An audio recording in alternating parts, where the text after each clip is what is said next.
You're listening to Opera Box Score. Let's get ready to rumble! Wherever you are, however you're listening, it's America's talk radio show about opera. It's Opera Box Score. I'm Weston Williams, joined this week by Oliver Camacho, Matt Cummings, and Ashlee Hardgrave. All right, this week it's awards season.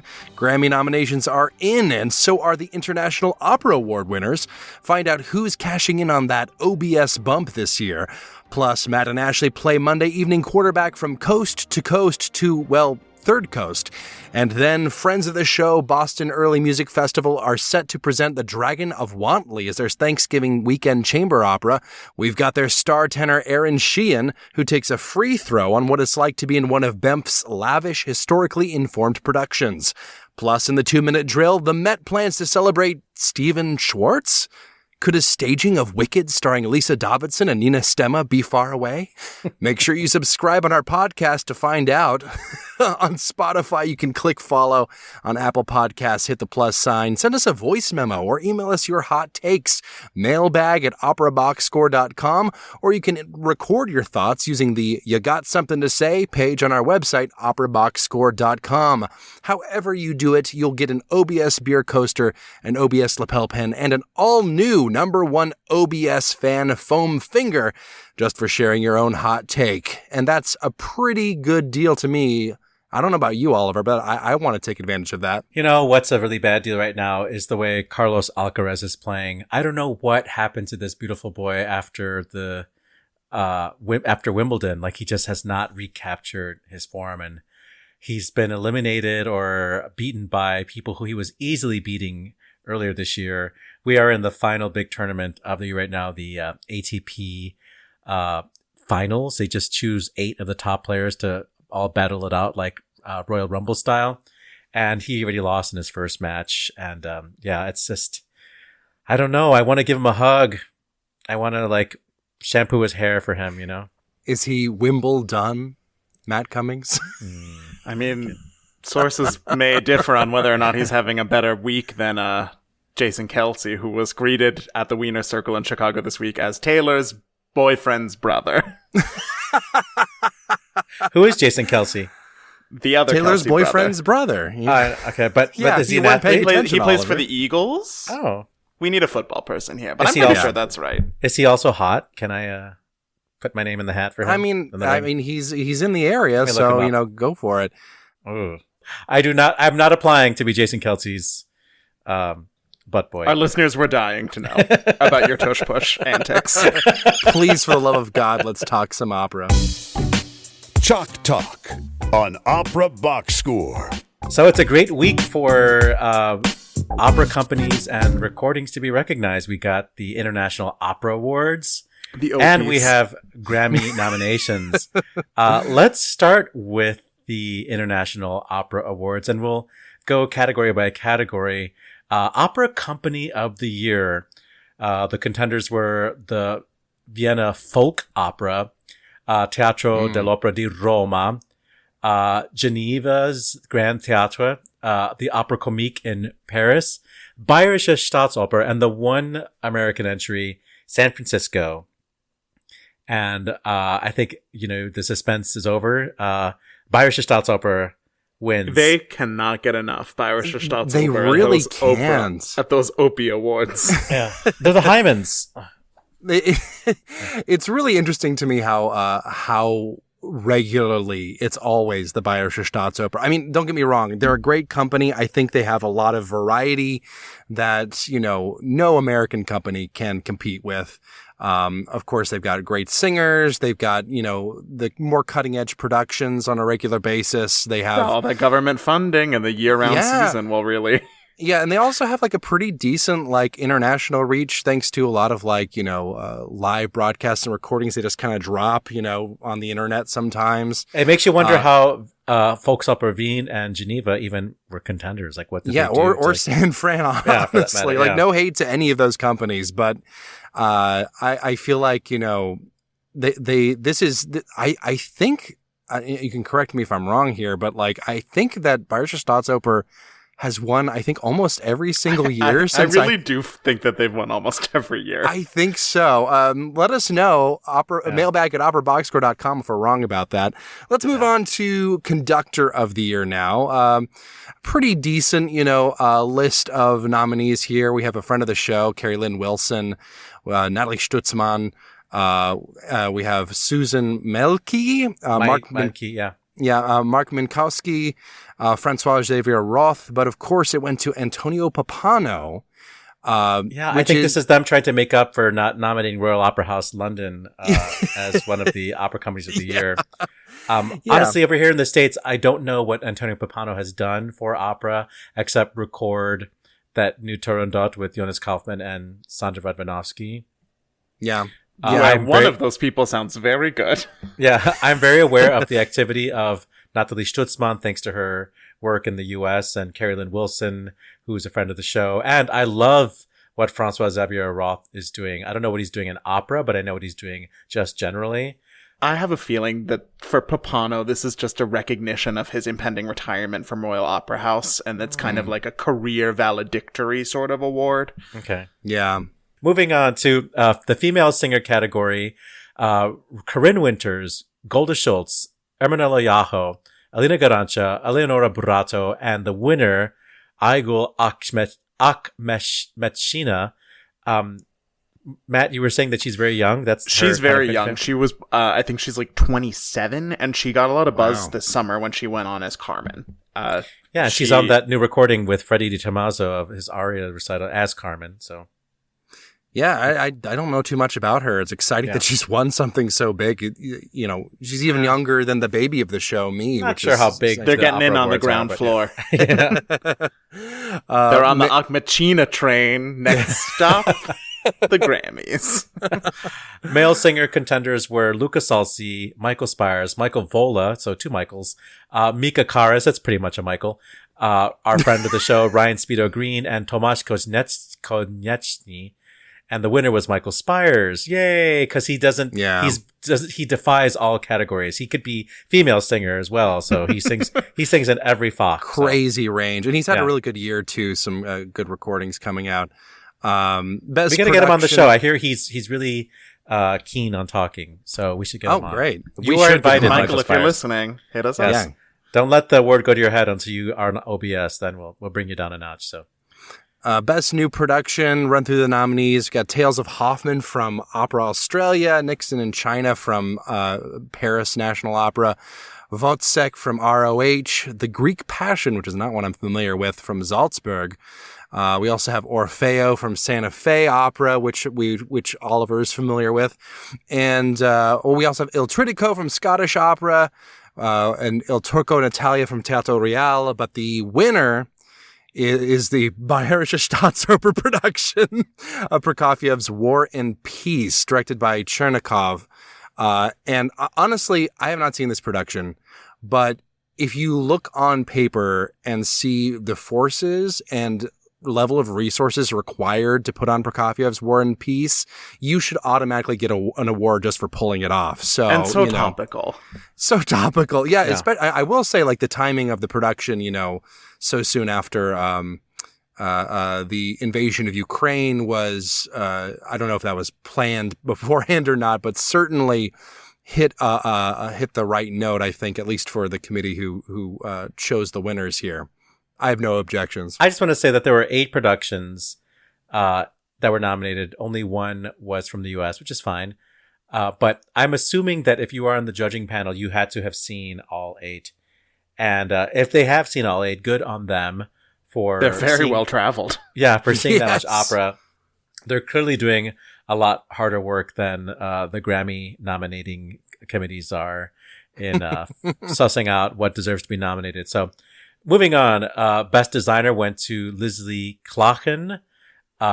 We are not that familiar with her work, but we know that she participated in the production of... She was the set designer of the new Lucia from the Met. Yes, on the turntable, yes. Best Director nominees were Keith Warner, Vasily Barkatov, Tatiana Gurbaka, Andreas Homoki, Lotte de Beer, and the eventual winner, Barry Kosky. We don't have George here for his input, but that's too bad he's not here, so he can tell us. Well, I think that Barry Kosky is one of those directors who the past 5, 10, 15 years, he's been everywhere. You know, he is one of the, I think, few directors who you can see with regularity in both the U.S. and Europe. With and we're not just talking about the silent movie Magic Flute. No, we're not which just is still that making one. the rounds everywhere. Yes, but like you can see his productions just about anywhere. Like you wouldn't have to be very well traveled to be familiar with Barry Kosky. So maybe he was the easy winner for after all that traveling to what was it, Australia for Tales of Hoffmann, followed by War and Peace in Bavaria. You know, I think he's a big name. It makes sense. You know. Not a lot of like real upsets so far as this year goes in the Opies. The Equal Opportunities and Impact Award went to La Monnaie for their A Bridge Between Two Worlds season, which I think we did talk about a little bit a few months ago. I think between AI and real, or I forget what is there. No, I don't think so. Oh gosh, I wish you hadn't put me on the spot because I you can't remember. Well, I read the other nominees. So La Monnaie won the Equal Opportunities Impact. Also nominated were the Asian Opera Alliance. I think they're sort of friends of the show. The National Opera Studio. Is that British? I'm not sure, but it's national. Opera for Peace, Tapestry, friends of the show. And the Atlanta Opera. The Atlanta Opera, we talked about their Equal Opportunity Impact initiative with Morris Robinson. That's the one they did like 24 hours of opera, or like composing operas on the spot type of thing. I forget what it was, but we heard about it from Morris Robinson. But anyway, did you find something out, Weston? I did. A Bridge Between Two Worlds. We did talk about it. I was reminded once I did the Googling. It's aimed at people who are vulnerable in society, economically, in terms of health.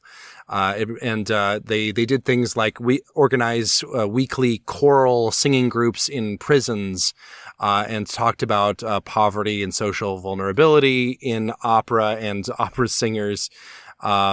There's lots of workshops established in vulnerable communities, especially prisons, which is certainly something that I can get behind. Festivals that were nominated were Bayreuth's Baroque, the Opera Philadelphia O Festival.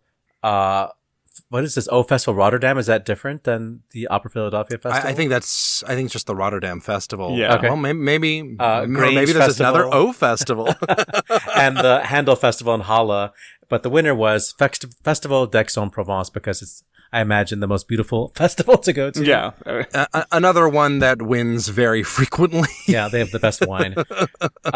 Leadership Award went to Stefan Listner. A vote for the gerontocracy. Yes. You'll remember that he was reinstated after he was almost kicked out for being too old. Yes, exactly. He was reinstated in Naples at Teatro di San Carlo. Marilyn Horne won the Lifetime Achievement Award. No argument there. Yeah. We stand. The Readers Award went to Nadine Sierra, and the nominees were Piotr Bachawa, Nicholas Brownlee, Freddie DiTomaso, Michael Fabiano, Sally Matthews, Lizette Oropesa, and Sandra Rabinovsky. So pretty stiff competition. Yeah. That's a good group.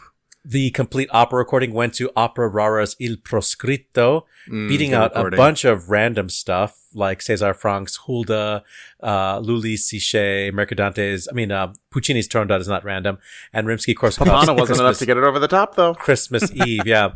So I do really like, and an opera by Dessau called Lancelot. But I do really like Opera Rara's Mission and Il Proscritto was a fascinating opera. I listened to the radio broadcast of it a couple months ago. It's definitely worth checking out. Recital Disc of the Year contenders were Cyril Dubois' So Romantique, Javier Camarena's Signor Gaetano, Jodie DeVos's Bijou Perdu, Marina Viotti's Tribute to Pauline Viardot, and Sonia Yoncheva's Courtesan. But the winner was friend of the show, Lizette Oropesa. You see what you get for being a guest on Opera Box Score. We got one. Yes. I heartily agree with this win, considering I've listened to that French opera disc like 6 times in the past week, ever since seeing Granddaughter of the Regiment. Yeah. I think that's the only one I've actually listened to of this group. There were a bunch of young singers nominated for the Young Singer Award. 2 who I was really cheering for were Josh Lavelle and Lawrence Kilsby, but the winner was Andrzej Filonczyk. I think that's how you say his name. So congratulations, Andrzej, future guest of Opera Box Score. Moving on to the Grammys. Man. Not nearly as many categories. Yeah, we're going to just talk about... easier. We'll talk about 3 categories, but we'll only focus on 2. Starting with my gripe about the best opera recording. There were only 3 nominees. I guess recording, quote unquote, made from the live production of Terence Blanchard's Champion with friend of the show, Ryan Speedo Green, we love. John Corigliano's Lord of Cries, not the Santa Fe Opera production, but the Boston Opera, Modern Opera Project and Odyssey Opera recording, made with friend of the show, Gil Rose, and friend of the show, Anthony Wealth Costanzo, and friend of the show, Catherine Henry. Lots of people we stand in that cast, and I saw the original production in Santa Fe 2 years ago. And David T. Little, another friend of the show, nominated for Black Lodge, which is not really opera in the sense of like singing on a stage with in an acoustic environment and being accompanied by an orchestra. Black Lodge is a film opera with rock technique, essentially, heavy metal and rock technique singing. And it's accompanied by a rock band. So really stretching the definition of opera. You take a look at the recordings that were nominated over there at the International Opera Awards, and there's no crossover. There's no Turandot starring Sandra Radvanovsky. There's no Opera Rara recording or Bruzane recording. 2 companies, Opera Rara and Bruzane, that are doing exquisite work that I think deserves attention. Not even the Lisa Davidsen recording of Fidelio was nominated, which is, I mean, you should give her some award, you know? Yeah, she needs it. She deserves awards. She does. Give her awards. I think part of the problem here is the Grammys are not they're not legally obligated to be to only nominate American artists and companies, but there is a definite, shall we say, American bias, and especially for like these, let's face it, minor categories, like the only categories we care about, you tend to have a lot kind of slip through the cracks. I mean, the one sort of, commonality between these 3 is that they're all, American, they're all associated with American companies, American productions. Most of new, which is great. They're all new pieces, and if it's a new piece, also the composer wins a Grammy too. So I wonder if that's factoring into their calculus at all. Yeah, and I think what I will say, slight improvement in that they're not all just audio rips from from video. I mean, even Black Lodge, I would give a pass to because it's not live audio, and I think the Grammys really should be about the audio experience. Lord of Cries is a pure studio recording, which, is an unusual sight in this category. I don't think it's necessarily going to help it win, because I think the Grammys have very clearly demonstrated that they don't care about that, about that. But we'll see. I mean, we have a friend of the show in every single nomination, so we'll win either way it goes. Tangentially interested in the best choral performance, and the nominees are Donald Nally's The Crossing Ensemble, and a lot of friends of our own Matt Cummings. Their 9th nomination in 8 years. And this album is Carols After a Plague. That's the Shara Nova piece. Yeah. Craig Hella Johnson, a friend of me, not friend of the show, friend of my other show. With the Miro Quartet and his ensemble Conspirare, The House of Belonging. Liggity! This is for you, Weston. Yeah, this is a great album. This is a great recording. Yeah. Conducted by Esa-Pekka Salonen. Rachmaninoff's All Night Vigil. I wonder how many times All Night Vigil has been nominated for Best Choral Performance. But this performance by the Clarion Choir. And Sarajevo's Reconnaissance with the Usinta Ensemble and the Helsinki Chamber Choir. I feel like it's we have to pay tribute to Sarajevo, so she's got to win. I'm putting she might be the one person who can stop Donald Nally's forward slog toward the joint crown of Beyonce and George Schulte. Are you serious? Yeah, they're the Grammy-winningest artists. Oh my gosh. Yeah. Okay, here we go. Nominees for Best Classical Solo Vocal Album. Reggie Mobley and Baptiste Tokignon for their spiritual jazz-ish album, Because.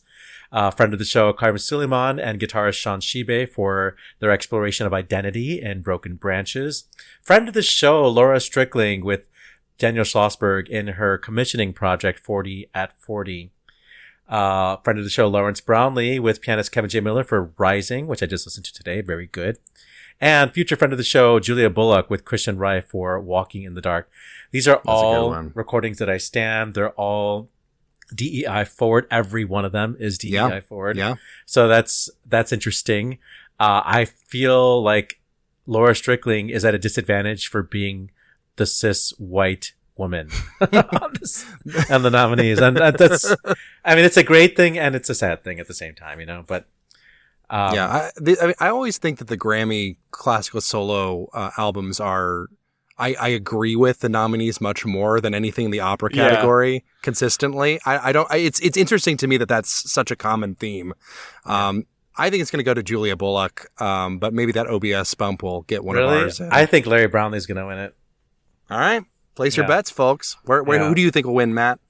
I mean, Larry Brownlee would be in the vein of Renee Fleming, who took this award last year, kind of the biggest name in there. So I think it really depends on how much the voters are going to dive down and actually listen to the recordings versus just picking the name that they know. That's the question.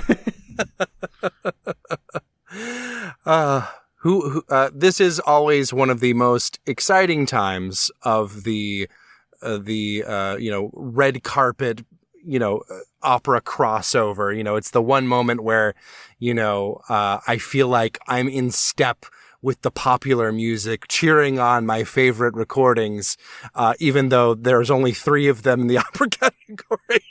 But, we'll see who wins. Will the OBS bump pull out? You can only find out here on Opera Box Score, or I guess the Grammy website. Yeah, if you can get the awards, it's going to be in 2024, right? It's in February. Yeah.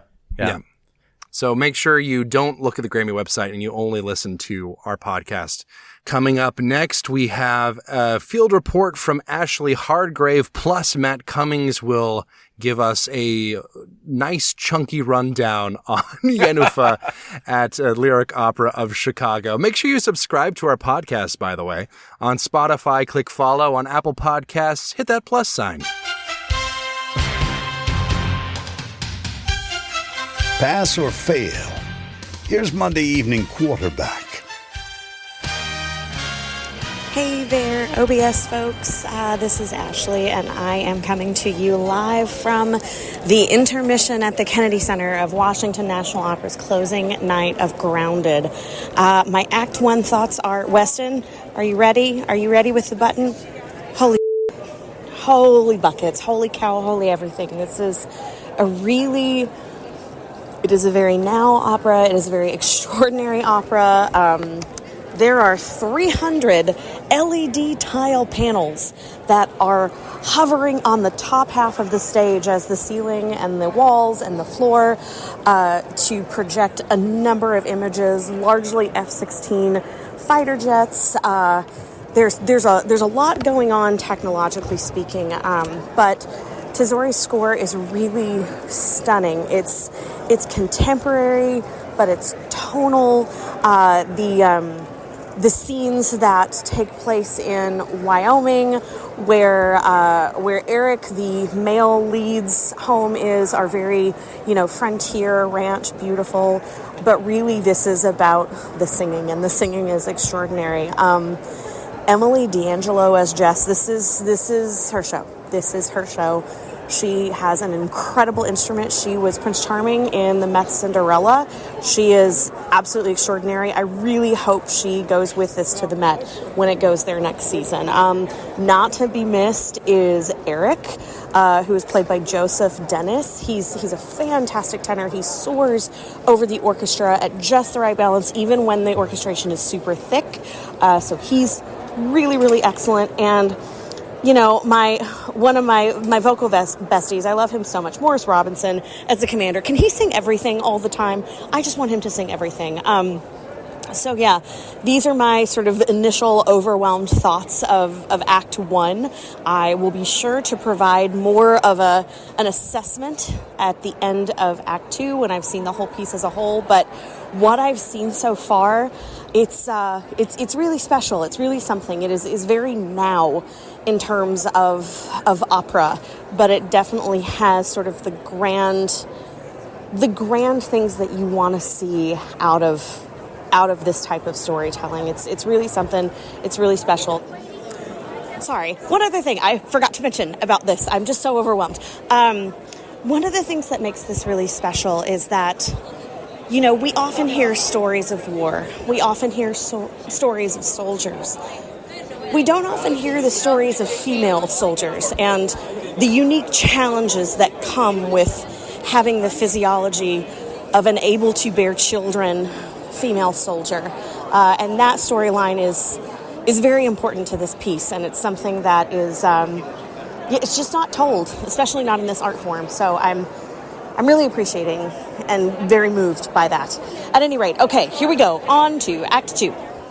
Okay, OBS friends, I am home after the close of Act 2 and some really interesting discussions. I need to make a mild correction to myself. I said in one of my earlier clips that I really hoped that Emily would go with this production to the Met. I did not know. Here's the deal. A lot of people, when they go to operas, they like to know everything about it before they walk in the door. They read synopsis, they read history, they read production notes, etc. When it comes to a new piece like this, I don't do any of that. I like to go in ice cold and just have it happen to me and at me, and then after I've gotten to see the piece as is with absolutely no shading, then I go in and fill in those pieces. So had I done it before, I would know that Jeanne Tesori had written this piece for Emily in a Met co-production. So guess what? She's going with it to the Met. So hooray. Mild correction for myself, but now you see why. Okay, here are the thoughts. This is an incredibly powerful piece. It's a heavy piece, but it's powerful. Stories of war, they're like that. This story, excuse me, in particular, it tells a story of war, of modern war, but it does it without gratuity. And it would be really easy for this to get gratuitous. And I really appreciate the director and the librettist and the composer bringing it together and keeping it tight. This story is about what happens to soldiers when they go to war. It is about that dissociation and that dissection that can happen sometimes for soldiers between their soldier selves and their human selves. It's kind of the way they keep it together. It's amped up even more so because it's from a female perspective. And again, that's something I mentioned earlier. We don't get to see that very much. Her soldier self, her sense of being as a soldier gets uprooted not once, but twice. She's a fighter pilot, and she gets uprooted once for pregnancy because she can't fly when she becomes pregnant. And she gets uprooted again when she returns to her fighter pilot self, only to find out that the culture and the technology of war has changed from flying actual planes to flying drones. So that's just a really interesting journey to watch the central character of Jess go through. Morris Robinson, I don't need to say anything. You know how good he is, but he's really excellent as the commander. He has, he went to a military school, and so he gets the idea of what it means to be the military guy in charge, and it came through. Fred Ballantyne as the trainer was excellent. Kyle Miller as the censor. Yes. I mentioned that dissociation earlier. There's a soprano character that is a counterpart to the central mezzo character, and it's the dissociation of that soldier self. And the title of the character is also Jess, and that's played by K. Fritz young artist Teresa Parada, and it's a heck of a voice. The Gentleman in the Kill Chain, which will make sense once you know more about the story, also very excellent, even though a lot of their stuff was under affectation because they were supposed to sound like they were on radios, for example. But my goodness, those were excellent singers. And of course, all of the gentlemen of the chorus, bravi, beautiful singing. Also, hooray to Daniela Candelari of Opera Theater St. Louis. She's making her WNO debut with this show. So, hooray. We love that. Another big hooray, the insane creative team and their projection designers for this. They are their own character. They deserve their own Emmy, Grammy, Tony, Oscar, whatever we want to give them. Just give them something, because they need a World Opera Award, something. Those projection designs were absolutely stunning.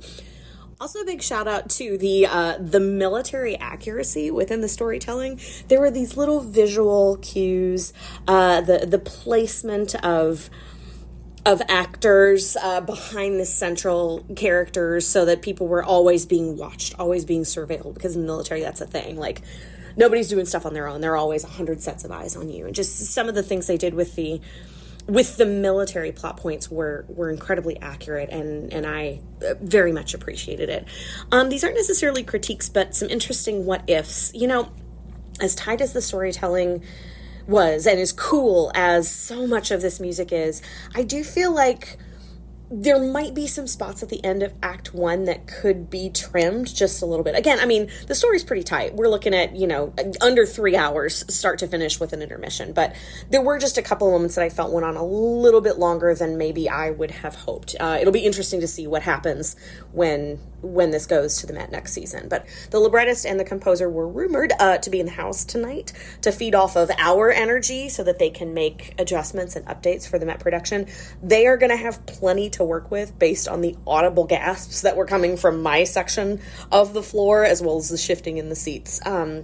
Overall, I applaud Francesca Zambello for, I am guessing on purpose, programming this and Romeo and Juliet right next to each other. It's this modern piece and classic piece back to back, and they're both focused on a perpetual cycle of violence. I have to say, to see this piece now, with the world where it is, sociopolitically speaking, and on the closing of American Veterans Day weekend, sitting next to actual veterans in the audience, it gives you lots to feel, and it gives you lots to think about. And I am grateful that this piece exists, and I am grateful that more people are going to get to see it next season. So, bravi all around. Second skin, my passport to the sky.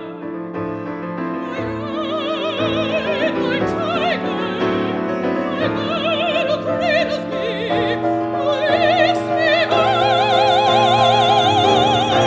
into the blue. Into the blue.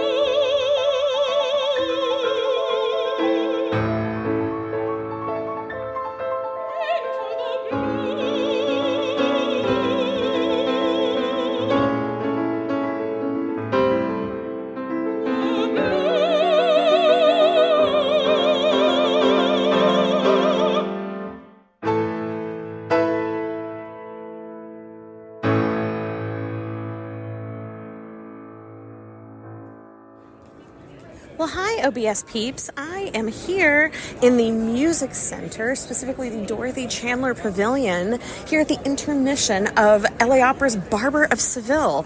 And it is a delight, and not just because I have a margarita in my hand during intermission. It's very well sung. I really, really appreciate Rob Ashford's directing. I love that the overall vibe is, I'm assuming this is intentional. They're really leaning into the camp of it all. Sometimes if you do Rossini, first of all, so many notes, so fast and so many notes, I forget. My goodness, you guys are all champions. But when you're doing, sort of a period appropriate version, there can be this inkling to take it too seriously. But Rob Ashford and his team are leaning into the camp of it, which I really, really appreciate. Huge high fives to Joshua Hopkins, whose Figaro is probably the best one I've ever seen live. It's incredibly impressive. Isabel Leonard, my goodness, this Rosina she's stunning. She's absolutely stunning. Also, shout out to Patrick Carfizzi, who is singing Bartolo. Bless you, hun, for getting through that aria. It was excellent. Again, well sung, everybody. Shout out to Luca Pizzaroni, friend of the show, for an excellent and hilarious and over-the-top Don Basilio. Sorry, it's kind of dark as I'm looking at my program here, but Overall, Act 1, excellent. Total treat, total delight. Cannot wait for Act 2. How will it all end? I mean, we know, but still, I'm just excited for the singing. It's a really beautiful production, and I'm glad I'm getting to enjoy it. Okay, OBS fam, I am now back from the LA Opera production of Barber. What a treat. What a treat. I know I mentioned a little bit about the camp at intermission, but I want to go on record saying, like, yes, there's camp, and yes, it's funny, but the direction and the acting, or maybe it was the director coaching the singers to act, but there was this really sweet humanity kind of across the cast, even with the camp, especially in the lovers, but even in the comedian, like the true comedic roles, there were these really sweet moments of humanity. So I don't want the camp to overshadow the really lovely acting choices that were made. Here's the thing. I have seen Barber plenty. I kind of never have to see it again, honestly. I was interested in seeing this production because I didn't get to catch it at Lyric in my backyard. So here's the thing. I am used to seeing like the same tricks, the same jokes, the same gags in a Barber because, kind of writes itself at that point. But the nice thing about this one was it was a little, even though it was traditional in terms of like the setting and the civilian costumes and decor, there was something about it that was fresh, refreshing even. It made me like Rossini again for like 3 hours. Again, my bag is usually a different type of piece, but this was really, really fun. So a couple of quick hoorays and highs and what ifs. Hoorays, of course, to the singing. My goodness. Isabel, Edgardo Rocha, Josh Hopkins, who I've mentioned, our buddy Luca Pizzaroni, who is making his LA Opera debut. Also, do not sleep on this young lady, Kathleen O'Meara, who played Berta. She kind of gets that one moment in the show, and man, she made a meal out of it. She's in the Young Artist program there. We're going to see a lot more from her, so remember that name. Also, a hello and hooray and shout out to chorus director Jeremy Frank, because the men's choruses all sounded glorious. They got some really cute moments, and so I really appreciated that. Thank you, Jeremy. A couple of hellos. Hello to the cast of Lyric Opera's production, because they were the cover stars of the LA Opera program. I was like, oh, I know some of those folks. Yep, it's because it was a shot of the Chicago production. And again, not really a criticism, but a what if. I'm not sure if it was like the depth of the staging or like the force of the orchestra, but there were some times in little pockets of Act 1 where I had a little bit of trouble hearing Rocha as the Count. Now that I think about it, I was seated on the floor, so like I wonder if he's got one of those lyric tenors that just like shoots up super high and it goes like out the top of his head instead of forward. So perhaps the balcony may have not had the same issue that I had. Still, it was absolutely beautiful. It was a beautiful presentation. Listen, if they can assemble a team that makes Barber feel this fresh, I'm in. Congratulations to the cast and creative. It was a lovely production. And if they can do that with Barber, imagine what they're going to do with a new piece. So the next thing that they have coming up is The Last Dream of Frida and Diego, and it's starting soon, possibly this weekend. And what I'm hearing on the ground is that it is something super, super special and not to be missed. I'm actually really sad I'm not going to be back in LA for this, because you've got Lina Gonzalez Granados on the podium, you've got Daniela Mack and Alfredo Daza as Frida and Diego. LA, you should catch this one, and while you're there, congratulate them on an excellent run of Barber of Seville. Largo ma todo bella città, largo. La la la la la la la. Presto bottega che lei va già presto. La la la la la la la la la. Ah, che bel vivere, che bel piacere, che bel piacere. Per un barbiere di qualità. Just a bit of Joshua Hopkins singing Figaro from a 2019 production in Rouen. Thank you, Ashlee. And now let's turn to Matt Cummings with, I'm looking at the doc here, Matt, and you have written maybe a thesis, it's my term a dissertation on Yennefer at the Lyric. So I think let's just get right into it. What's the deal? Why are you so wordy? Why are you so inspired to speak? So I was fortunate enough to be in the audience of opening afternoon of Jennifer, the prima, as they say, of Lyric Opera's production of Klaus Guth's new to Chicago production of Jennifer, starring the women of the moment, Lise Davidsen and Nina Stemme. That production originally premiered in 2021, but that was a pandemic postponement. It was supposed to go live in March of 2020, and, for some reason, didn't get to go forward. And I honestly thought that this was one of the most moving and powerful opera performances that I've ever attended, both because of the production and the performances. The Guth production, it's really symbolic. And like, it's very stark, and from the onset, it creates this like super oppressive mood. And I think that when if you were to if you're going to go to this production, I recommend that you take a look at the conductor and director's notes before watching it, because they really were illuminating to me. Where he talks about wanting to create a production that isn't glued to its locale, in this Moravian village in the, late 19th century. And I think it really succeeds in making this a more universal piece. Mm-hmm. To do a brief synopsis of Jennifer, you really need to get your family trees out, because the relationships between the characters are rather confusing. But Jennifer is a peasant girl, and she's living in a town. She is engaged to the older brother, Steve, who is supposed to be inheriting the mill. She's already pregnant with his child and is really relieved when he's not conscripted to go to war. But his bitter half-brother, who is not going to be able to inherit any profits from the mill, in a fit of pique, slashes Jennifer's cheek and disfigures her. And Steve doesn't want anything to do with her anymore because she's not beautiful. And so Jennifer's stepmother, who is known as the Kostelniczka, which means church wardeness, easy one-to-one translation there. She hides her in her house for months and tells everyone that she went to Vienna so that she can give birth to this baby in secret, hoping that they're going to be able to get the marriage to work. But Steve is a total deadbeat, won't marry her, is engaged to the mayor's daughter and wants to do that instead. And Laka, the younger brother, won't marry her because, if the baby's around. So Kostelniczka decides that she has to kill the baby in order for their family to have any kind of future.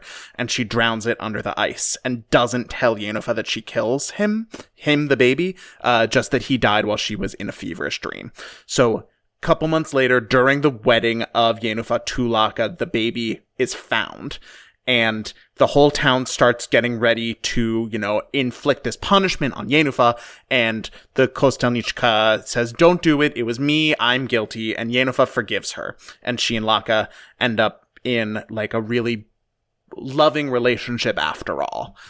And so the symbolism of this production, I think, really is underpinned by the specificity of Janacek's score. And Janacek he's really well known for, if he's well known for one thing, it's that he would go out into the countryside and record people talking in Moravia, Bohemia, modern day Czech Republic and Slovakia, and try to fit that onto his music as closely as possible. Yeah. So his music has this really, really specific speech-like pattern to it, and it's very much grounded in this authenticity and specificity. So you're when you contrast that with this production that's trying to be this is very universal, all families have these problems, all people have some kind of tension between the expectations of society and what it is that they really want. I walked away with the sense that this story is universal and this is just one version of it. And that there's that an intentionally blank backdrop that makes a lot of use of projections and but usually literal projections, shadows of the people on stage are used to really good effect, not just a projections, someone put a projection camera there and all the stars are swirling around, that I rarely think works as well as directors really wanted to do.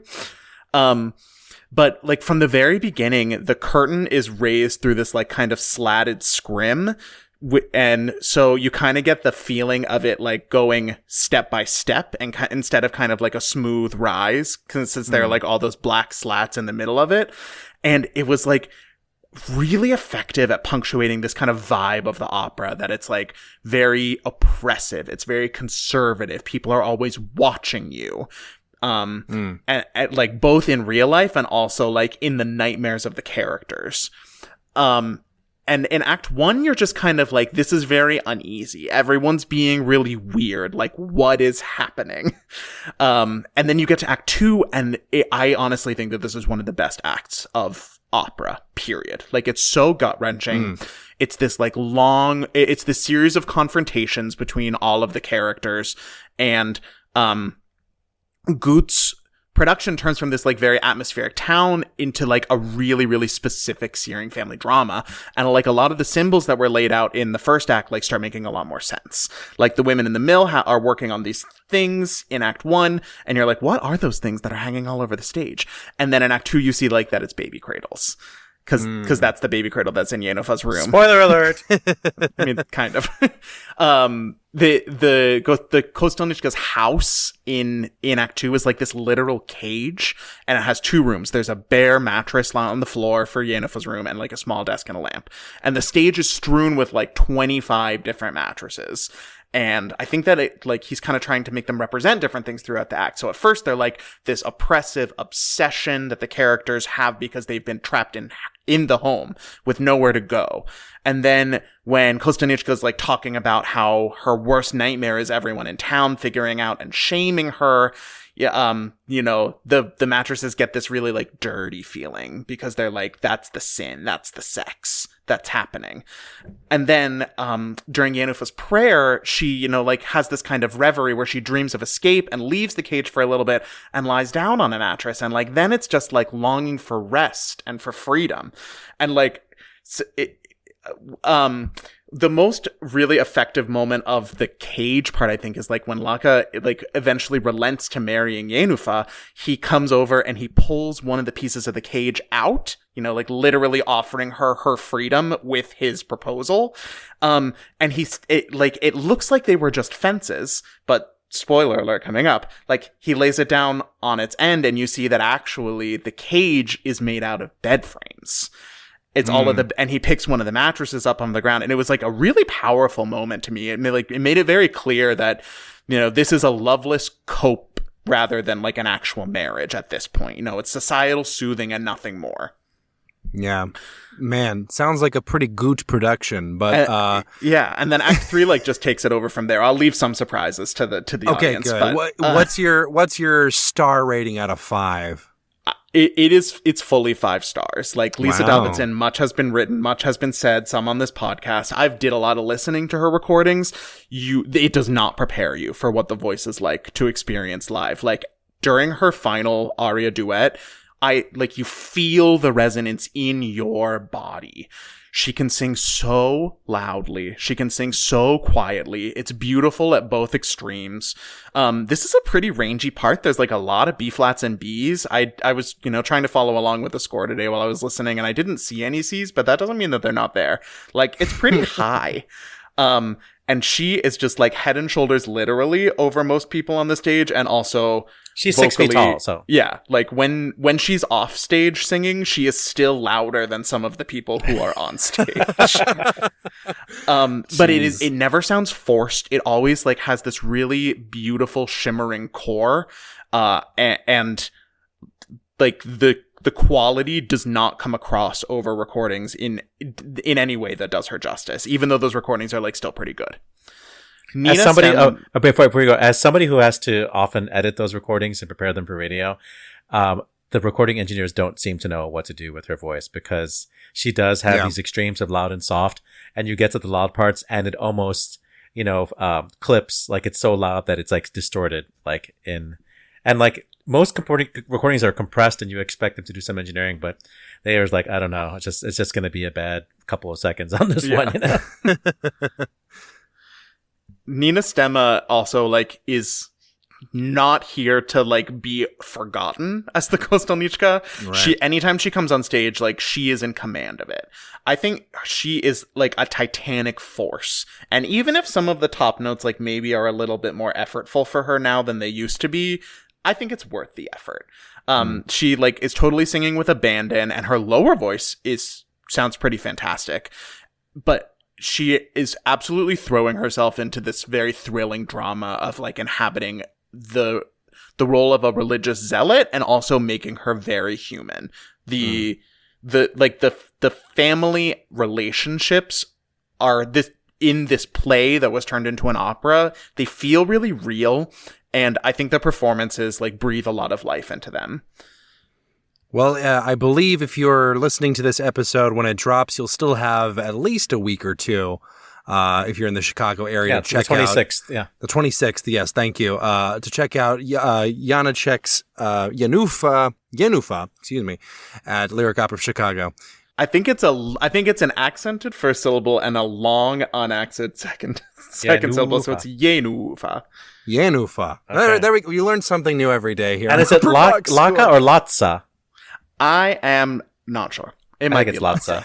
Yeah. Let us know if you know the correct pronunciation of these Czech words, or if you have been similarly inspired to write a dissertation about a performance you saw by sending us a voice memo, or you can email us your hot take at mailbag@operaboxscore.com. You can also record your thoughts using the You Got Something to Say page on our website, operaboxscore.com. Let's do a free throw. Free throw. Friends of the show, Boston Early Music Festival, present their Thanksgiving weekend chamber opera November 25th and 26th in Boston. This year, it's John Frederick Lampa's The Dragon of Wantley. The cast includes Douglas Williams, friend of the show, John Taylor Ward, friend of the show, soprano Teresa Wakeham, soprano Hannah DePriest, and friend of the show, Aaron Sheehan. Since Aaron Sheehan has really sung in probably more productions at Boston Early Music Festival than anybody I know, I thought we should hear from him about what it's like to be in one of those. And a little bit of warning about this interview. It's not very long, but you'll notice that I don't talk much because originally I had planned to use this as filler for a radio broadcast of Circe, the opera that they produced this summer. But that broadcast never happened, so I had this extra content from Aaron Sheehan in which I don't really talk, so good for everybody else.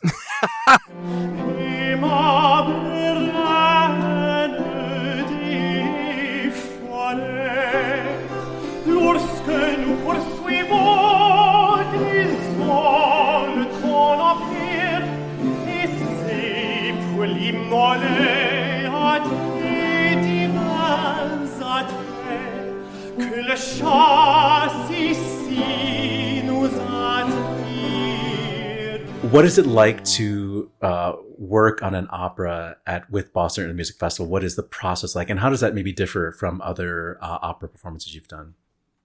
To be honest, we actually spend more time here than in some opera companies in the United States. But we had a good 4.5 weeks of staging rehearsal. And lots of times that involves learning the music as well. But because we had already recorded this disc, all of us came in knowing the music very well. And so we had a full 4.5 weeks of staging, which gave us a lot of time to get into in-depth discussions about our characters, about what we were saying. And I think overall that's leading to a very high product high quality product in the end, because I think all of us know exactly what we're saying, even though most of us don't speak French. One thing that's amazing about Boston Early Music Festival is that we have our Continuo team with us from the very beginning.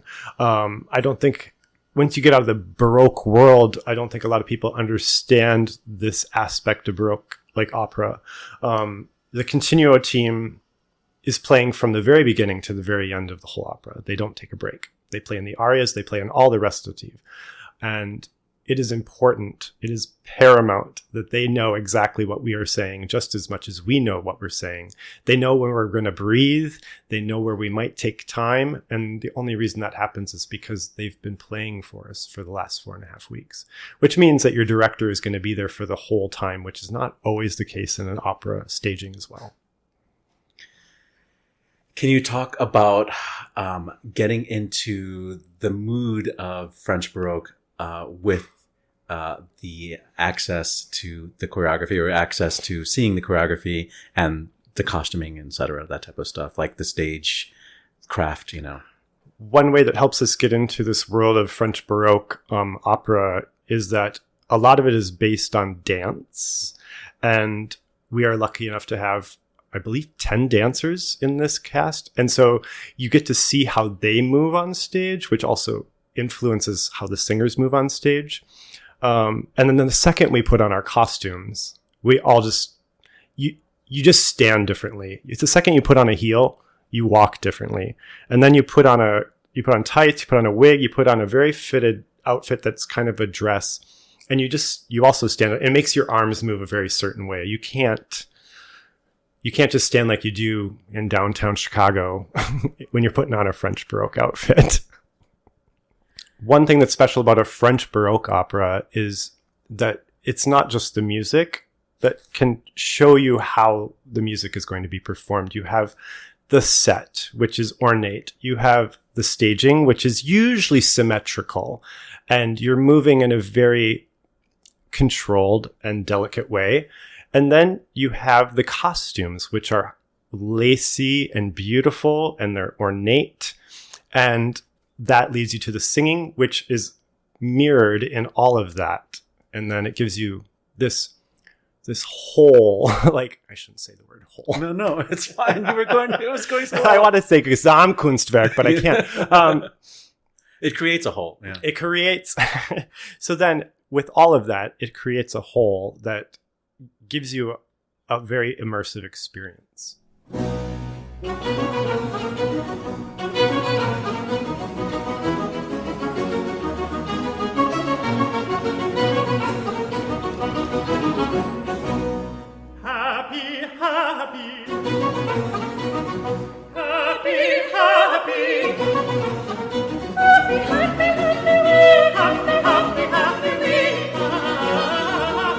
We heard at the top of that Aaron Sheehan singing in the 2008 production of Charpentier's Actéon. And to close, Aaron Sheehan joined by Teresa Wakeham in the love duet from Acis and Galatea.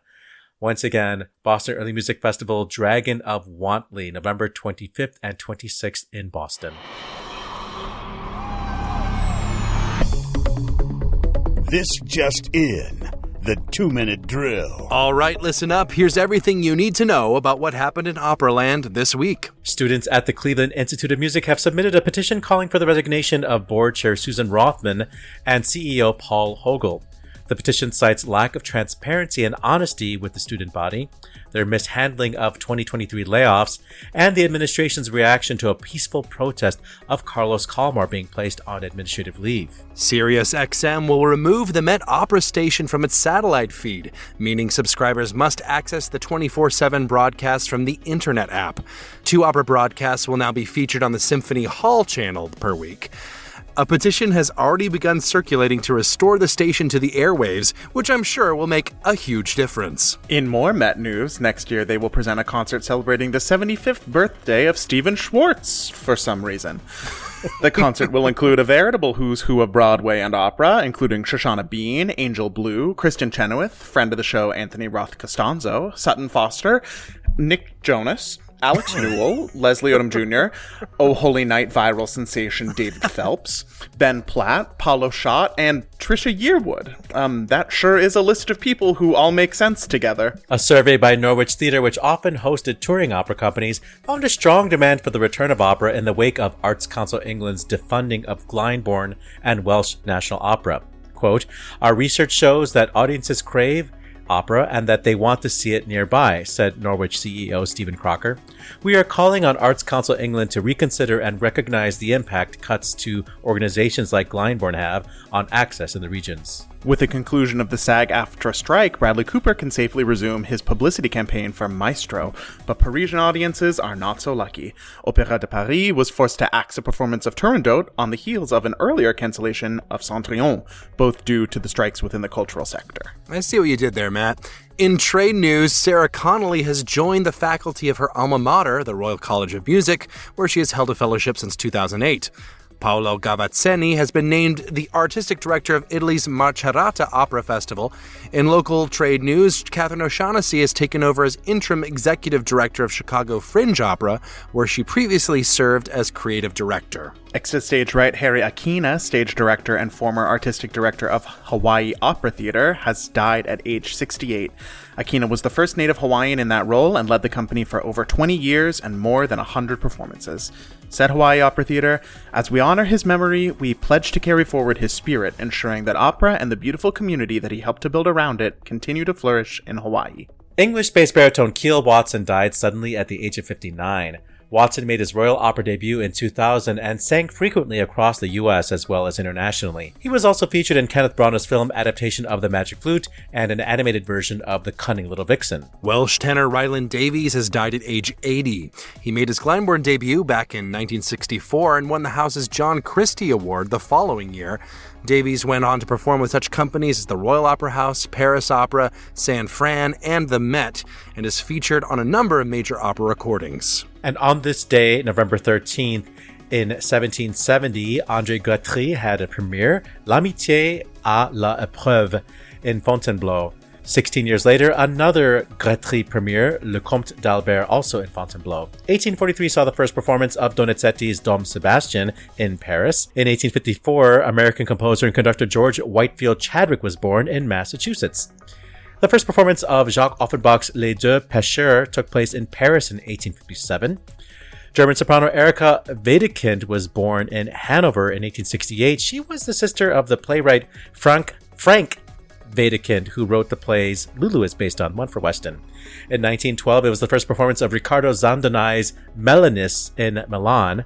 1943 saw the conducting debut of Leonard Bernstein replacing Bruno Walter at the New York Philharmonic. In 1951, bass baritone George London made his Met debut as Amonasro in Aida. And on this day, November 13th, in 1981, Hawaii's classical music station, KHPR-FM, began broadcasting with Mahler's Das Lied von der Erde as the first selection to air. And that is your 2-minute drill.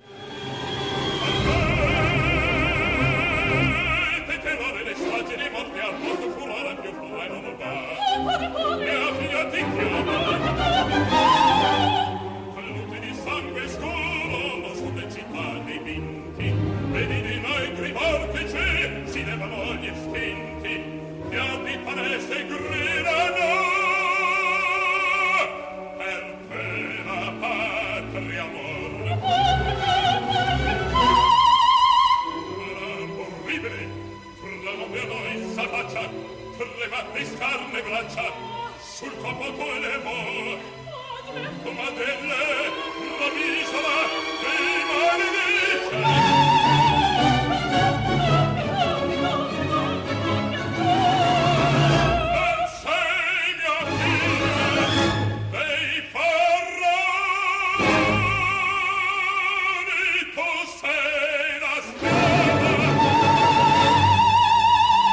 You just heard a little bit of what George London's debut might have sounded like. That was an excerpt from the Act 3 Aida Amonasro duet with Birgit Nilsson and Leopold Stokowski conducting, we think, the Philadelphia Orchestra.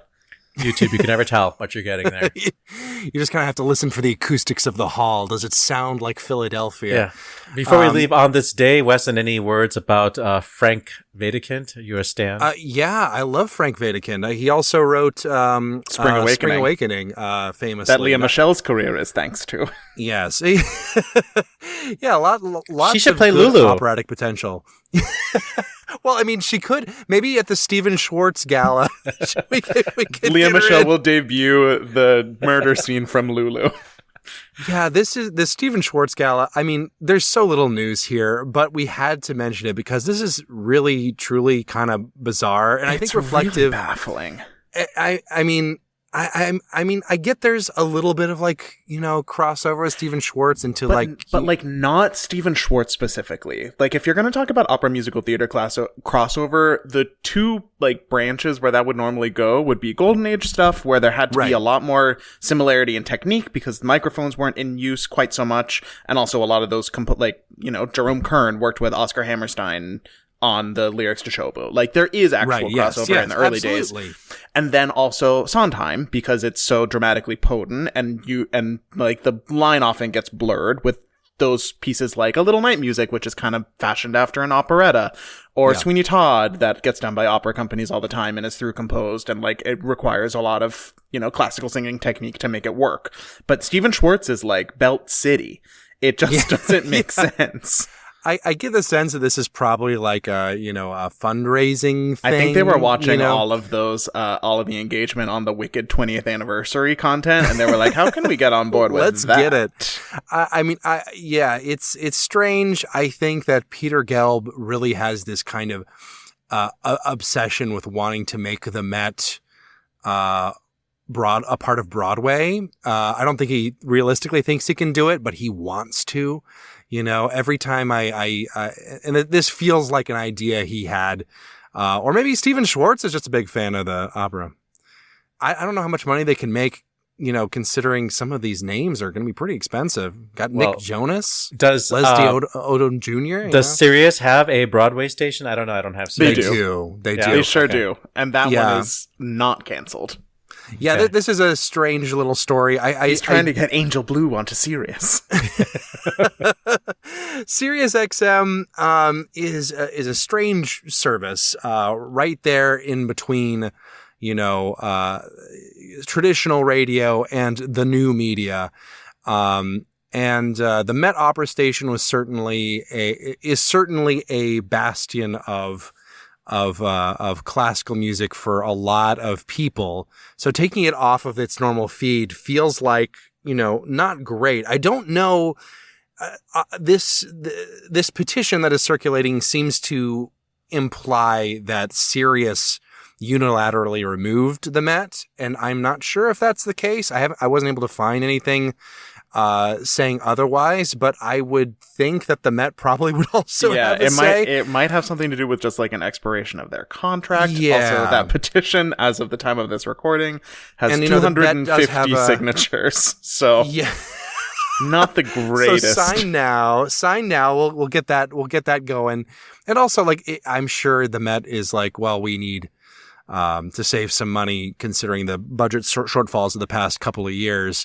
So I do think it's a shame that it's being removed. That being said, they're still having the 24/7 broadcast, which means that they still have people being paid to put that together. So I'm not sure how much money is being saved here overall. But I do think I'm gonna miss it because I think Sirius XM had a lot of potential to really sort of cross that boundary. And I think in a lot of ways that potential has been, watered down since it was the hot new thing, 15 years ago now. Well, now Apple Music is the hot new thing. So yeah, exactly. Now that Apple Music is taking over. Soon they're going to be on Sirius XM Radio. Speaking of petitions, we don't have Ashlee here for her righteous indignation over what's happening at Cleveland Institute. But I'm as the oldest person on the panel, as the oldest person on many panels, I am between two generations. Like, I'm not a boomer and I'm not a millennial, and I understand that I may be not sensitive enough about things, but I grew up to not be sensitive about things because the world sucks, And I don't know, I just feel like everybody's still wound up about the whole Carlos Kalmar thing. And yeah, there are two things happening here. The Carlos Kalmar might have behaved very badly. I don't know. He hasn't been tried in court yet. There's no, there's no verdict on what his behavior actually was, but, we get the sense that there might have been some inappropriate stuff. And I feel like this comes back to the student protest asking for the board chair and the president and CEO to resign. It does seem like they have a lot of complaints about how, like, a pretty big round of layoffs was conducted over the summer, exactly. including an anecdote about, like the administrator of the Summer Piano Academy being fired while she was supposed to be responsible for the children at the academy, which is not great if true. Yeah, this is something that's happening a lot in not just in music, but in terms of like higher education. There's a lot of colleges right now that are consolidating a lot of classes, including here in Chicago. I don't want to name too many names here, but there are a lot of layoffs, a lot of there's actually some strikes going on even. Because, a lot of part-time professors who, of course, have greatly been disproportionately gotten larger and larger, are being, not given enough classes to get enough pay to do anything. And I think that this is part of that as well as the general, like Oliver said, zeitgeist of, younger people standing up and demanding, a say in institutions that have a great deal of control over their lives that have been very resistant to change. So we'll see if this petition goes anywhere. Probably won't be half as effective as the Sirius XM, but we can hope. Speaking of things that require petitions, Arts Council England, we know they're terrible. We're just a few open letters away from solving this thing. We can do this. We can do this together, Matt. You and me. Let's write an open letter, and let's wrap this show up. Good call, bad call on Opera Box Score. Good call, bad call. That's how we end the show here on The Show. Let's start with Oliver Camacho. Over the week, we had a really great story from, of all places, PBS News. It was a report on the state of our industry from the perspective of friend of the show, Opera Philadelphia, including interviews with friend of the show, Sarah Williams, and the outgoing general director, David Devan. What I liked about this piece, which you can find on our website, just go to operaboxscore.com and click on the webpage for today's episode, and you'll see the whole video, is that it's actually serious reporting. There was no, soprano in a Viking helmet, no tenor with a handkerchief, no cliches. And it was like actual serious journalism, and I encourage all of you to watch it. Matt Cummings. If you are one of our Chicago listeners, and if you're listening to the show in real time, I recommend that you join me at Letters to Jackie this Sunday, November 19th at the Epiphany Arts Center. It's at 6 p.m. It features tenor Ryan Townsend-Strand and pianist Karina Kontorovich, and it's a program of all new art songs from 15 different composers set to the text of letters that were written to Jackie Kennedy in the wake of JFK's assassination. So a very cool project that I hope you'll check out. You can find more information at letterstojackie.com. I have a bad call for myself. It's so important when you're an opera person to remember that not everyone is an opera person, and they are not in the same stage of your opera journey. So I took my spouse to see Lyric Opera of Chicago's Daughter of the Regiment, and she enjoyed it. But after the first act, I asked her what she thought was going to happen in the end. And she is like, well, they're all going to die, right? And then I realized I'd only exclusively taken her to the kinds of operas that I watch up till now. So that's it for this week's edition of America's Talk Radio Show about opera. Make sure you subscribe to the show wherever you get your podcasts, get your voice heard, and find links to stuff we've talked about at our website, operaboxscore.com. That's also where you can put your money where our mouths are. Yummy money. I don't know why I did that. Give back to the OBS on the Support the Team page. Your announcer is Norm Waddell. Your creative consultant is Oliver Camacho. And your audio editor is me. For co-hosts Matt Cummings and Ashlee Hardgrave with guest Aaron Sheehan, I'm Weston Williams, asking you to continue the conversation about opera as long as you're not doing it on satellite radio. We're back next week with our annual Thanksgiving episode. Plus, you get more opera headlines, more hot takes, and more Grammy nominations for The Crossing. Join us.